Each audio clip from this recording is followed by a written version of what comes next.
A week and a bit in, and the war in Iran shows no sign of slowing down.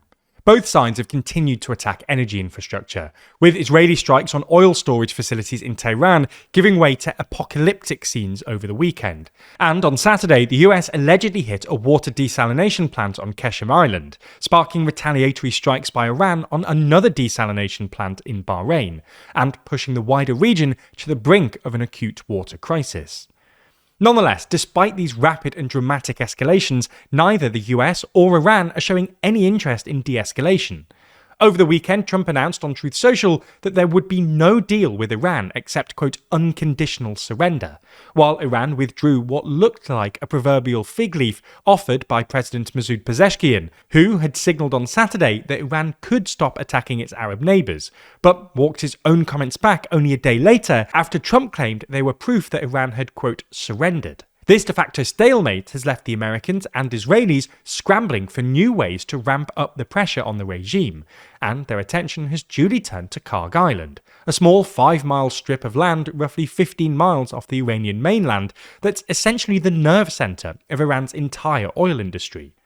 Axios reported on Saturday that the US and Israel were considering an attempt on the island, and a few hours later, Israeli opposition leader Yair Lapid publicly called for the Israeli government to destroy all energy industry on Kharg Island in order to cripple Iran's economy and topple the regime.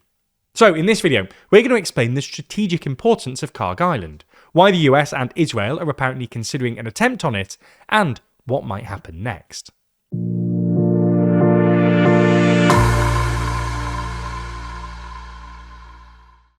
On the night of the 2024 US election, Donald Trump told his supporters that God had saved his life for a reason, alluding to the assassination attempt on his life a few months earlier. In the latest edition of Too Long, we explore how faith-fueled populism, from Donald Trump to Vladimir Putin, has slowly been reshaping modern democracy. That's just one of 72 pages in the magazine, because as always, there's more to Too Long than you'd expect. Purchase your copy by clicking the link in the description. So let's start by explaining why Kharg Island is so important to Iran's oil industry.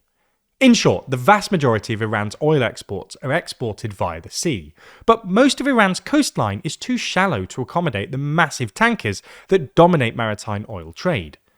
Kharg Island basically solves this problem. The sea around it is deep enough to accommodate those so-called supertankers, so they come and dock at Kharg, and then sail Iran's oil out through the Persian Gulf and to the rest of the world. Kharg was first developed into an oil terminal way back in the 60s by an American company called Amoco, but was nationalised by the Ayatollah's regime after the revolution in 1979. It was then aggressively bombed by Iraqi forces during the Iran-Iraq War, but rebuilt in the early 90s, and now hosts enormous terminal infrastructure, including massive storage tanks, pipelines from Iran's oil fields, and deep-water jetties capable of accommodating supertankers, which all took decades and billions of dollars to build. Today, around 90% of all Iran's oil exports, the vast majority of which go to China, are loaded on Kharg Island, and the terminal has a loading capacity of around 7 million barrels a day, far more than the 1.5 million or so Iran has been exporting for the past couple of years. This makes Kharg very important to not only Iran's oil industry, but also the wider Iranian economy, given that oil revenues account for a majority of Iran's total foreign currency earnings and something like 40% of budget revenues. And this is why, so far, the US and Israel have strenuously avoided hitting Kharg. Striking the island's energy infrastructure would impoverish any future Iranian government and destroy the basis of Iran's post-war economy, thus essentially guaranteeing political instability after the war. It would also put more strain on global oil markets. While Iran could redirect some of its oil exports to smaller export terminals, like the Lavan and Siri Islands further south, or rail routes into neighbouring countries, none of these options match Kharg's capacity, and Iran's overall exports would crater. Sometimes certain commentators suggest that wouldn't be a problem, because something like 80% of Iran's oil exports go to China, with the implication being that a cratering in Iranian exports would only hurt the Chinese economy. But this isn't how things work. If China isn't getting oil from Iran, it'll just have to import more from other places, which means more demand and thus higher global prices. Given that Iranian exports currently account for something like 4% of total global oil supply, this would probably trigger a pretty steep increase in prices, which are already very high. As of Monday morning, for instance, oil is trading at about $105 per barrel, up from about $60 at the beginning of this year. However, in the past couple of days, there have been a handful of signs suggesting that, while a strike on the island still looks unlikely, the US is at least considering trying to seize and occupy it. There was that Axios report on Saturday. On Sunday, a US high-altitude reconnaissance drone was spotted circling the island, and a few hours later, Jared Agan, the director of Trump's so-called National Energy Dominance Council, told Fox News that the US wanted to essentially take control of Iran's oil, stating, quote, "We're going to get all of the oil out of the hands of terrorists." This would also explain why the US is so focused on destroying Iran's navy, which was never really going to play much of a role in an all-out war, but would be important in any defense of Kharg, and why there have been a number of strikes on targets in southern Iran, nearer Kharg. There's also some evidence that Iran expects an attempt on the island. In the weeks leading up to the war, Iran ramped up exports at Kharg from around 1.5 million barrels per day to more like 4 million, perhaps in anticipation of a coming occupation. So, is this actually a good idea? Well, you can see why it might tempt Trump. He apparently needs more leverage, and taking control of Kharg, and thus Iran's oil revenues, might achieve this without requiring a full-on ground invasion.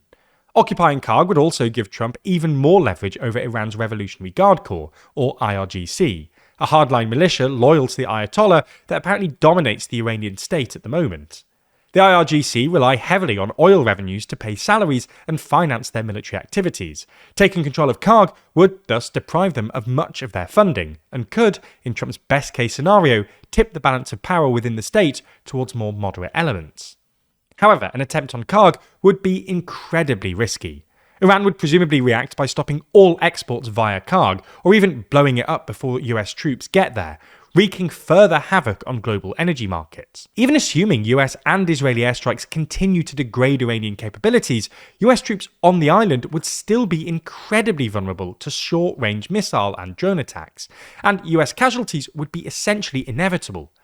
And if the regime just refuses to bend, as it's done so far, the US will be left indefinitely occupying a vulnerable island in contested waters with no clear exit plan. Now, if you're one to binge watch our videos, or in fact any news videos recently, it's very understandable that you might feel as though the world isn't super safe right now. You're probably doing all you can to at least feel in control of your online security. You're adding an extra one or capital letter into your passwords. But is that always enough?